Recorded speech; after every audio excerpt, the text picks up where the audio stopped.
중국 경제가 흔들린다는 이야기는 이제 부동산 침체나 지방 정부 부채처럼 우리에게 너무나 익숙한 뉴스가 되어버렸습니다. 하지만 최근 중국 경제의 마지막 버팀목이라 불리던 제조업마저 중국을 떠나고 있다는 충격적인 변화가 감지되었습니다. 미중 무역 긴장이 심화되면서 수많은 제조업체들이 중국을 탈출해 동남아시아와 중앙아시아로 거점을 옮기는 현상이 가속화되고 있죠.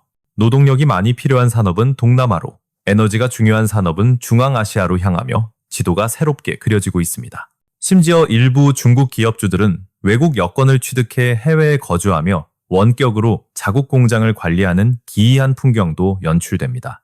통계청 발표를 보면 신규 외국인 투자 기업 수는 늘어난 것 같지만 실제 투자금은 두 자릿수로 급감했습니다. 겉으로는 기업이 늘어난 것처럼 보이지만 실속인 자본은 썰물처럼 빠져나가고 있다는 명확한 신호입니다. 에포크타임스가 현장을 취재해보니 통계 뒤에 숨겨진 분위기는 상상 이상으로 훨씬 더 심각하고 냉랭했습니다. 저장성 상공회의소의 왕 씨는 지난 5년간 공장 이전이 급격히 빨라져 최소 60곳 이상이 떠났다고 증언했죠. 공식 통계에 잡히지 않은 소규모 공장들까지 합치면 실제로 중국을 떠난 곳은 100곳이 넘을 것으로 추정됩니다. 흥미로운 점은 중국 기업주들이 유럽이나 동남아에 거주하면서 중국 내 공장은 원격으로 조종하고 있다는 사실입니다. 사업은 중국 안에서 계속 영위하되 자산과 신변의 리스크는 중국 밖으로 안전하게 분산시키는 구조를 만든 것이죠. 현장에서 만난 기업인들은 가장 큰 변화의 원인으로 가격 경쟁력이 아닌 고객들의 까다로워진 요구를 꼽았습니다. 예전에는 가격만 맞으면 거래가 성사됐지만 이제는 바이어들이 중국 이외의 생산 라인이 있는지를 먼저 묻습니다. 단순한 단가 싸움이 아니라 정치적이고 지정학적인 리스크가 거래의 성패를 좌우하는 결정적인 기준이 된 겁니다. 이러한 압박 때문에 많은 기업들이 중국을 떠나지 않으면서도 다른 나라에 기지를 두는 차이나 플러스 원을 선택합니다. 베트남, 인도, 멕시코 등으로 생산 기지를 분산시키는 이 전략은 이제 선택이 아닌 생존의 필수 조건이 되었습니다. 일부 업체들은 태국으로 조립 공정만 옮기고 중국에는 설계와 핵심 부품 생산만 남기는 식으로 구조를 개편하고 있죠. 저장성뿐만 아니라 중국 제조업의 심장이라 불리는 장쑤성, 광둥성, 수저우 같은 핵심 지역에서도 이탈은 계속됩니다. 유럽과 미국의 주문이 줄어들고 믿었던 일본과 한국 기업들마저 중국 내 조달 비중을 줄이며 압박은 가중되고 있습니다. 중국 재벌가 출신 황 씨는 이번 무역전쟁이 단순한 관세 문제가 아니라 전체 공급망을 뒤흔드는 거대한 충격이라고 경고합니다. 외국 기업의 철수가 뚜렷해지자 연관된 하청업체들이 줄도산하면서 견고했던 중국의 산업 생태계가 끊어지고 있는 것이죠. 실제로 닝보에 있는 일본과 한국 기업들은 기존 부품 공급사들에게 베트남이나 태국의 생산 거점을 마련하라고 요구하고 있습니다. 제조업의 핵심인 수저우와 쿤산에서도 외국 투자자들은 어떤 생산 라인을 해외로 옮길지 구체적인 검토에 들어갔습니다. 쿤산에서 전기기계 공장을 하는 구 씨는 2022년부터 유럽 주문이 급감하자 결국 고객의 요구대로 태국에 지사를 설립했죠. 그렇다면 이 공장들은 어디로 향하고 있을까요?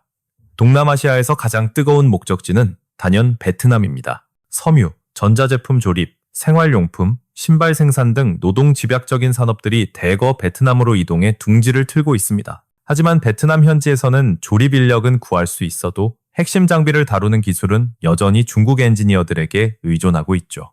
중국 기업들은 수출 시간을 단축하고 관세 위험을 피하기 위해 베트남을 일종의 우회 통로로 활용하고 있는 셈입니다. 의류 제조 업체들에게는 베트남 다음으로 캄보디아가 새로운 기회의 땅으로 떠오르며 공장 이전이 줄을 잇고 있습니다. 이곳의 투자는 대부분 중국 자본이 지분을 가진 합작 형태이며 원자재는 여전히 중국 광둥성에서 조달해오는 구조입니다. 반면 자원과 에너지가 많이 필요한 무거운 산업들은 인도네시아 쪽으로 방향을 틀어 확장을 시도하고 있습니다. 니켈 제련 같은 산업이 인도네시아로 가는 이유는 명확합니다. 유럽과 미국 시장으로 수출할 수 있는 우회로가 필요하기 때문이죠. 실제로 중국 기업들은 이미 인도네시아 니켈 제련 생산 능력의 약 75%를 장악하며 사실상 현지 산업을 지배하고 있습니다. 경공업이 동남아로 흐르는 동안 중공업은 중앙아시아로 뻗어나가며 중국 제조업의 지도가 양쪽으로 찢어지고 있습니다. 카자흐스탄과 우즈베키스탄에서 기초 원자재를 생산한 뒤 철도를 통해 다시 중국 서부로 실어 나르는 새로운 물류망이 생겼죠. 카자흐스탄은 중앙아시아에서 중국의 최대 투자처가 되었고 2025년 상반기에만 무려 230억 달러가 유입된 것으로 추정됩니다. 이런 거대한 재편은 우리 같은 일반 소비자들이 마트에서 물건을 고를 때도 피부로 느낄 수 있는 변화를 가져옵니다. 익숙한 브랜드의 제품을 집어들어도 이제 라벨에는 메이드 인 차이나 대신 베트남이나 인도네시아가 적혀 있을 확률이 높죠. 이것은 단순한 공장 이전이 아닙니다. 노동력, 비용, 시장 접근성을 기준으로 전 세계 공급망판이 완전히 새로 짜이고 있는 겁니다. 생산 설비가 여러 나라로 흩어지는 이 현상은 향후 20년 동안 세계 시장의 흐름 자체를 완전히 재정의하게 될 것입니다. 일본 기업들조차 중국을 손절하고 있는데 중국을 가장 중요한 시장으로 꼽은 기업은 고작 16%에 불과했습니다. 중국을 주요 판매처로 보는 기업의 비율도 25%에서 12%로 단기간에 반토막이 나버린 상황입니다. 일본의 대중국 수출은 3년 연속 감소했고 중국 의존도가 높았던 자동차 부품과 산업용 로봇이 직격탄을 맞았습니다.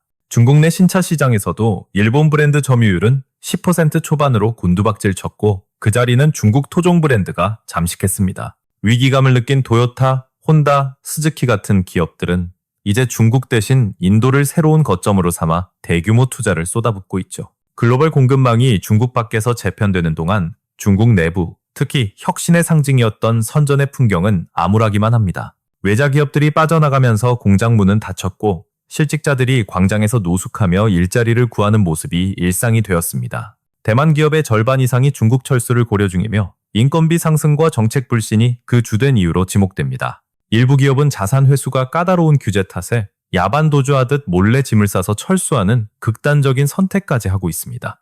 현지인들은 지금의 선전을 고물가와 고실업, 그리고 저임금과 저희망이 겹친 이고이저의 도시라고 자조 섞인 말을 합니다. 한때 중국의 미래를 보여주던 도시에서조차 이제는 더 나은 내일에 대한 기대가 사라져가고 있다는 뜻입니다. 결국 글로벌 기업들은 중국에 올인하던 과거의 방식을 버리고 리스크를 분산하는 구조로 빠르게 전환하고 있습니다. 제조업은 더 이상 거대한 한 나라에 묶여있지 않고 여러 국가로 잘게 쪼개진 형태로 새롭게 태어나고 있는 것이죠. 중요한 건 이 변화가 잠시 스쳐가는 바람이 아니라 되돌릴 수 없는 구조적인 붕괴와 재건의 과정이라는 점입니다. 세계의 공장이라 불리던 시절의 강점인 값싼 노동력, 거대 내수, 안정적 정책이라는 세 가지 기둥이 모두 무너졌기 때문입니다. 현장 전문가들은 중국 제조업이 예전의 영광으로 돌아가는 것은 사실상 불가능하며 변화는 이미 돌이킬 수 없다고 진단합니다. 중국은 더 이상 기업들에게 당연한 제1의 선택지가 아니며 세계 경제 지도에서 그 위상은